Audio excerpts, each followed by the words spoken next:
Selamat pagi buat sahabat-sahabat semua dimanapun berada. Salam dari Medan ya, Horas. Salam sehat buat kita semua. Pagi ini saya akan merilis satu konten yang masih haluannya berfokus pada ijazah palsu. Kenapa saya bawa demikian teman-teman? Karena memang ini perlu kita tuntaskan agar masyarakat itu paham. Karena semenjak konten kedua perihal tentang ijazah milik mantan presiden ke-7 yang katanya itu adalah palsu, semakin banyak yang merespon, bahkan yang kontra.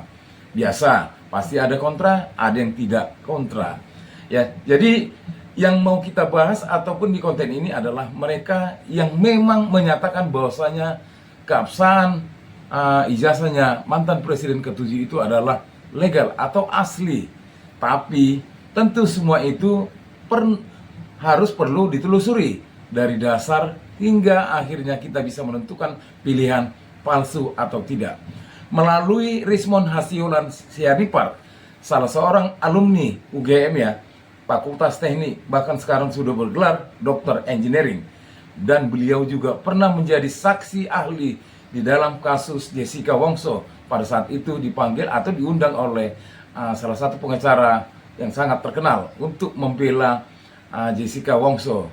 Jadi inilah dia sosok Hasyolan Sianipar tadi. Artinya beliau bukanlah orang kaleng-kaleng, atau dia sudah mempunyai pikiran yang benar-benar kualitas. Tapi teman-teman, untuk lebih membuktikan bahwasanya kebenaran keabsahan ijazah tersebut adalah palsu, ya, sesuai dengan informasi, kita dengar dulu informasi atau video cuplikan yang sudah saya buat agar teman-teman bisa memahami. Jangan di scroll, jangan di skip. Sebentar teman-teman.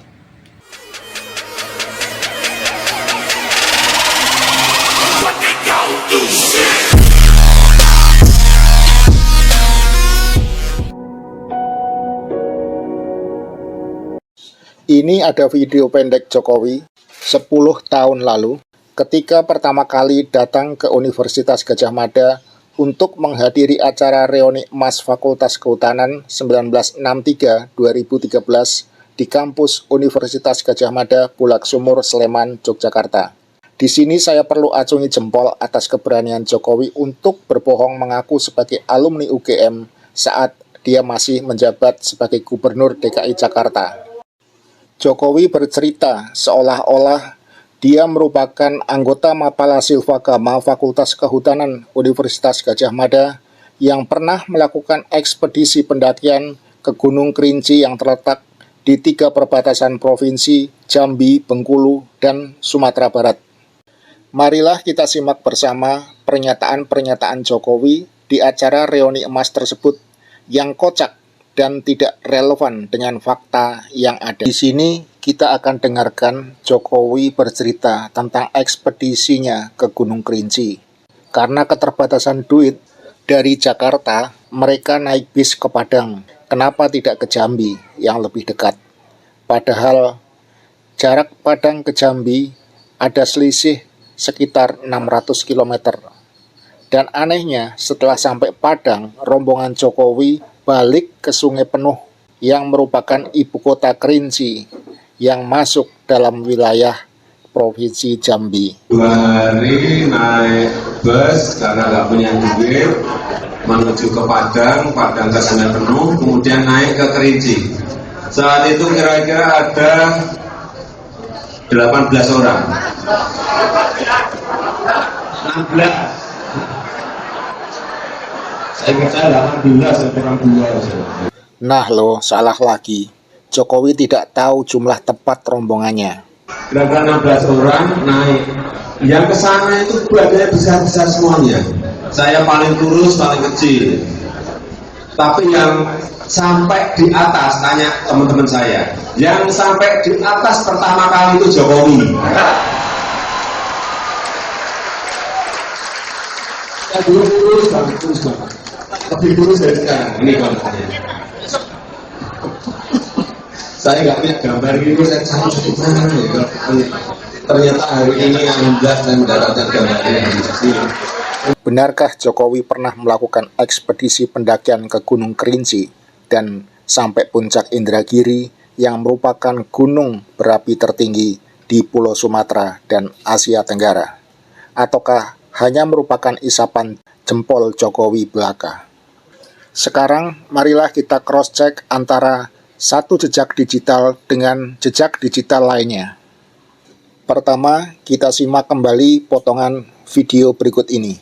2 hari naik bus karena nggak punya duit menuju ke Padang ke Sungai Penuh, kemudian naik ke Kerinci. Saat itu kira-kira ada 18 orang. 16. Saya ingat saya 18, ya kurang 2. Kira-kira 16 orang naik. Di sini Jokowi mengatakan rombongan pendakiannya awalnya dia katakan 18 orang.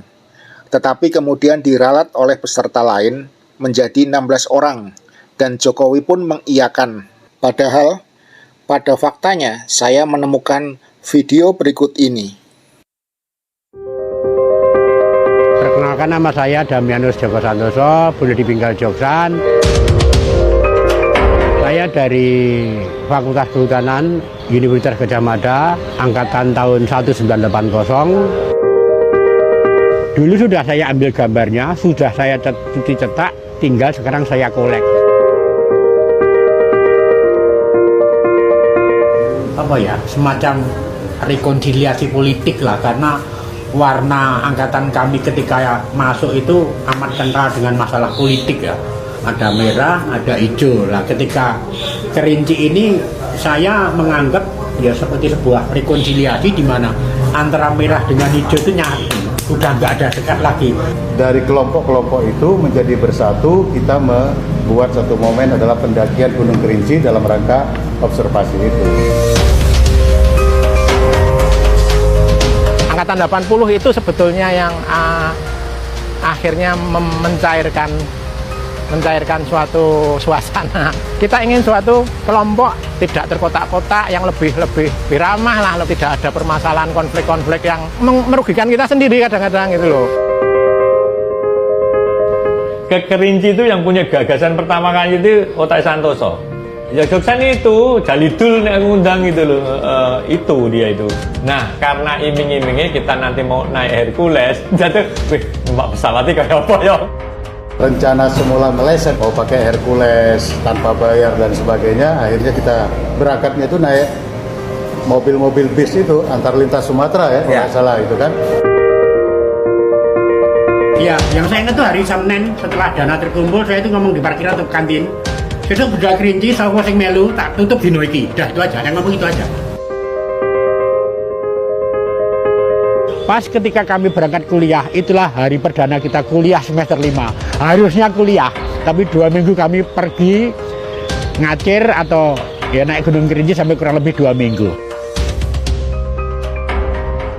Pada saat itu sih bilangnya udah matang. Tapi kalau dibandingkan dengan yang sekarang, kayaknya cuma modal nekat. Bonek bener, Aji Bondo ini kan dok, yang ikut pecinta alam itu duitnya pas-pasan kabeh. 12 orang sampai puncak, karena yang satu pada ketinggian 3.000-an udah nggak kuat, ada tekanan. Nah, di sini bisa kita dengarkan penjelasan bahwa jumlah rombongan ekspedisi Gunung Kerinci dari Mapala Silvagama hanya berjumlah 13 orang, bukan 18 atau 16 orang. Jadi, siapakah yang berbohong? Jokowi atau orang-orang dalam video ini? Yang kedua, kita simak video berikut ini. Jadi, karena nggak punya duit semuanya, berangkatnya bensin naik bus. Naik bus ke Jakarta, ganti bus dari Jakarta ke Padang 2 hari, Trans Sumatera dan bahkan misalkan 2 hari kan mandi dan ini kena semuanya karena tidak. Termasuk yang aktif Pak berada di sini Pak. Termasuk yang aktif itu berat. Kalau depan 3, terus kalau naik ke Padang, nginep sehari dan naik bus lagi ke Sungai Penuh di mana? Gresik Tuwo, semua Sungai Penuh di Gresik Tuwo. Itu nginep lagi persiapan untuk ke atas. Dalam video ini, jelas Jokowi mengatakan bahwa dari Jakarta, rombongan menuju Padang, dan setelah menginap sehari, mereka melanjutkan perjalanan ke Kersiktuwo yang kemudian bersiap untuk mendaki Gunung Kerinci. Perlu saya jelaskan bahwa jalur pendakian ke Gunung Kerinci itu memang ada dua. Pertama melalui Kersiktuwo, Kecamatan Kayu Aro, Kabupaten Kerinci, dan melalui Solok Selatan, Sumatera Barat. Pendakian melalui Kersiktuwo menjadi idola para pendaki karena jalurnya landai dan praktis lebih aman daripada melalui Solok Selatan yang jalurnya cukup membahayakan para pendaki karena medannya masih sangat terjal. Nah, untuk mengecek apakah Jokowi berbohong lagi terhadap pengakuannya yang berikut ini, maka marilah kita simak video yang satu ini. Bapak Ibu sekalian yang saya hormati, saya cerita sedikit. Jadi tahun 1983 itu ada anak muda naik bis 3 hari dari Jawa menuju ke Padang, kemudian naik ke Solok, Solok Selatan, ke Sungai Penuh, kemudian menuju ke Gunung Kerinci melalui Solok Selatan.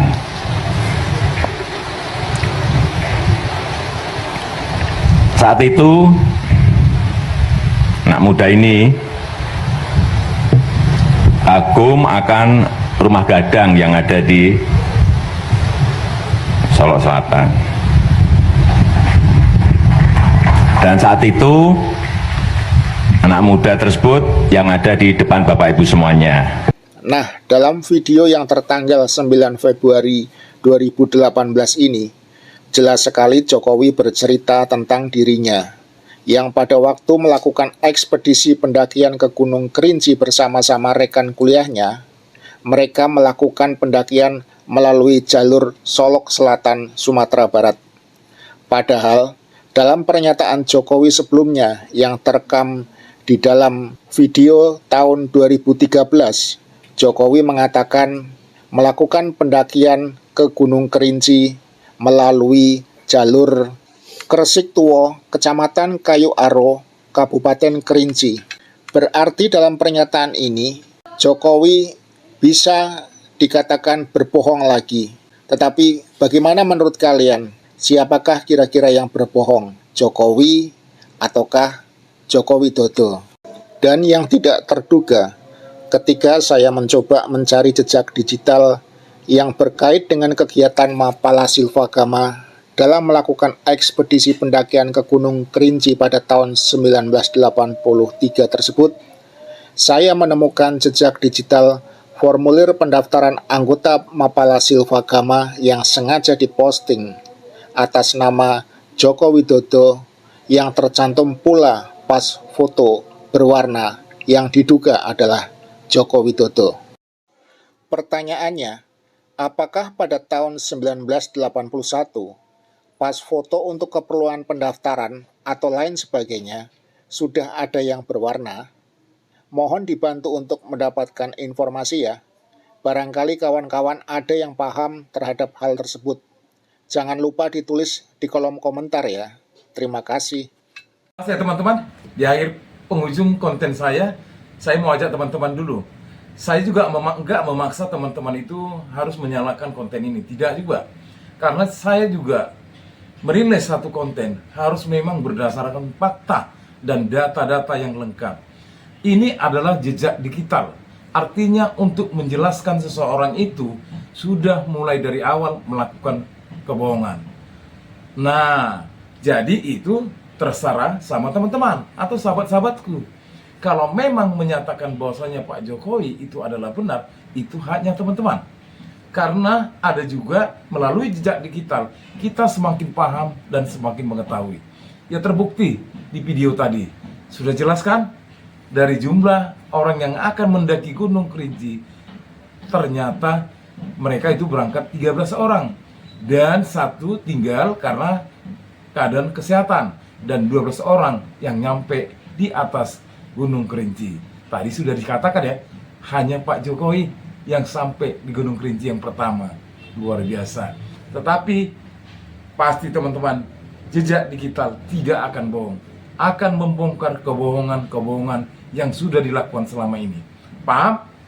Terima kasih teman-teman. Salam sehat, merdeka, merdeka, merdeka. Hidup rakyat Indonesia.